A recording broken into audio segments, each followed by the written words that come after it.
We're back with the right-wing reaction to the celebration of the March on Washington. Let's hear from the experts, shall we? Grievance mongering does the cause of civil rights no good whatsoever. Period. All we heard was, here are the problems, stop and frisk. Here are the problems, and Trayvon Martin. Multiple references made to Trayvon Martin. It's a near crime what is being done here to take the occasion of this man's great address and what he stood for and basically hijack it for President Barack Obama. If I were President Obama, I'd be a little embarrassed I can't stand on my own. This is the kind of talk dragging down the Republican Party. The real embarrassment is the GOP minority outreach plan. After their 2012 shellacking, the GOP announced a big rebranding effort. They were going to widen the tent. Earlier this week, the Republican National Committee held its own event commemorating the March on Washington.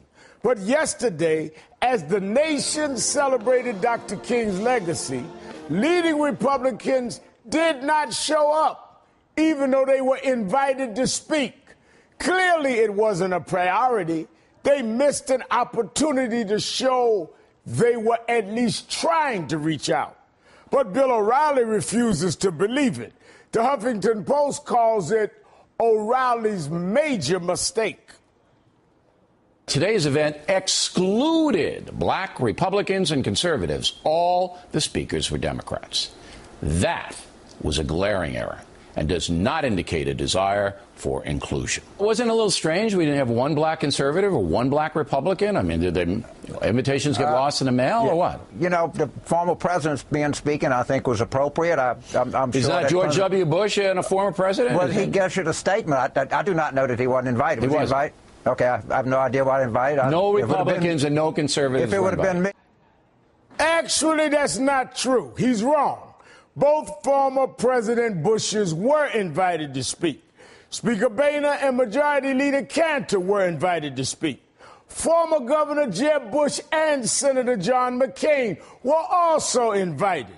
So if they're serious about outreach, I don't know, maybe attending the March on Washington would have helped.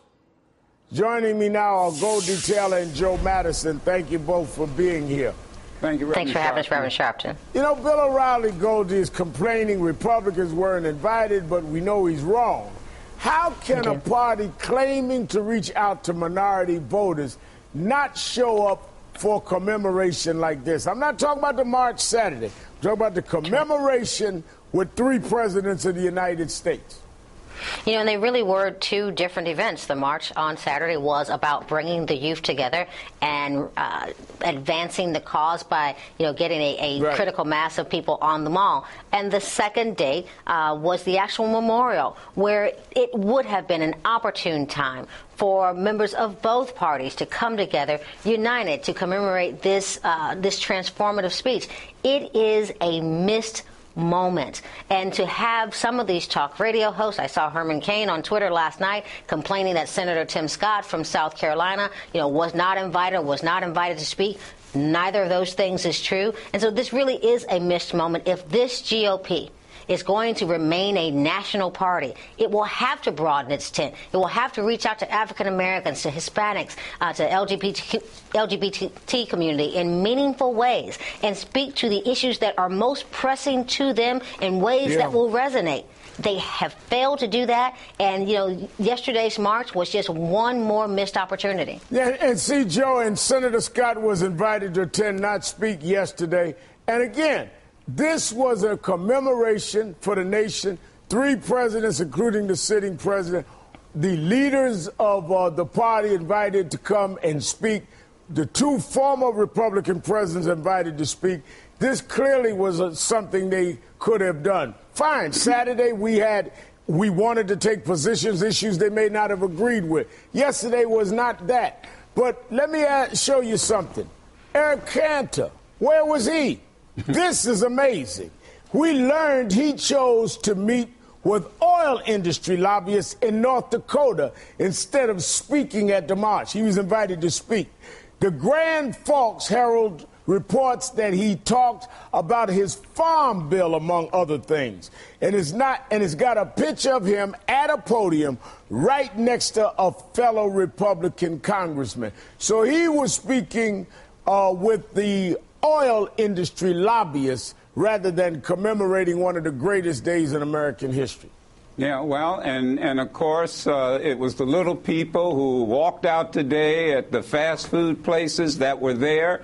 You did a magnificent job pulling everybody together the Saturday before. But, you know, let me say something about this outreach effort that came about because they did an autopsy after the election of President Barack Obama. You know, I think we forget. Autopsies are done on dead people. This is a dead party. Right. You don't do autopsies on living things. And so the reality is, you know, like you sit there and think, you didn't know that the 50th anniversary was going to happen?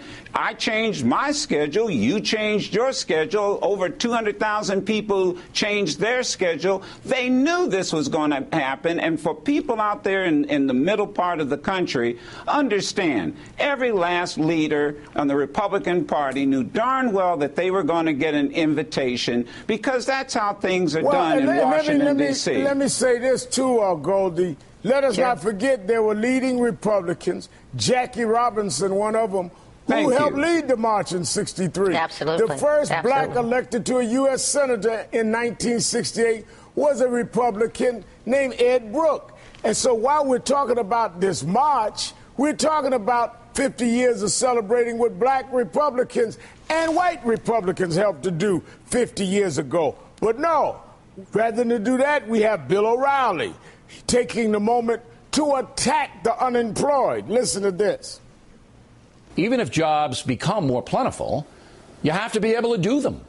You have to speak proper English, be able to do basic math, and conduct yourself responsibly. America remains a land of opportunity, but only for those who are honest and responsible. If you are irresponsible, lazy, and/or corrupt, this country can be a tough place. If you are irresponsible, lazy, or corrupt, this country could be a tough place. Unable to speak proper English. I mean, is this somebody we ought to be taking seriously? You know, unfortunately, too many people do. This kind of wholesale maligning of an entire race and class of people is simply unconscionable. If he were truly about the business of the legacy of Dr. King, then he would know that to address not only personal responsibility, but those very structural issues that keep people, that create the kinds of barriers that people can't survive, cope, and make it on. You know, if we were to take a look, for instance, at the minimum wage and adjust for inflation, it would be at least $10 today. People need meaningful jobs at meaningful wages. That will help break the cycle. Investing in meaningful education, that will help break the cycle. Even if you don't agree with the ways that some of us may on another party or in civil rights or in labor have, at least propose your method of how to deal with unemployment. Don't mock them. Don't try and scorn them. Joe Madison, it is the kind of language in these times that reminds us of the abrasive language of 50 years ago. Let me play you where two Southern senators told NBC News about minority rights directly after Dr. King's speech in '63. Now, what about the people that are not here today? Is the Congress going to be so weak that it will run from any group or pass legislation in one particular group wants? I am opposed to this sort of thing, of trying to acquire additional rights for one group by taking them away from others. So this kind of mocking kind of thing, we see it updated now by the irresponsible, corrupt. I mean, why can't we talk policy if you have a different view? Or is it that you just really have no position that will help people get jobs? Oh, they've got a position. Look, what you just saw, America, is the face of Jim Crow.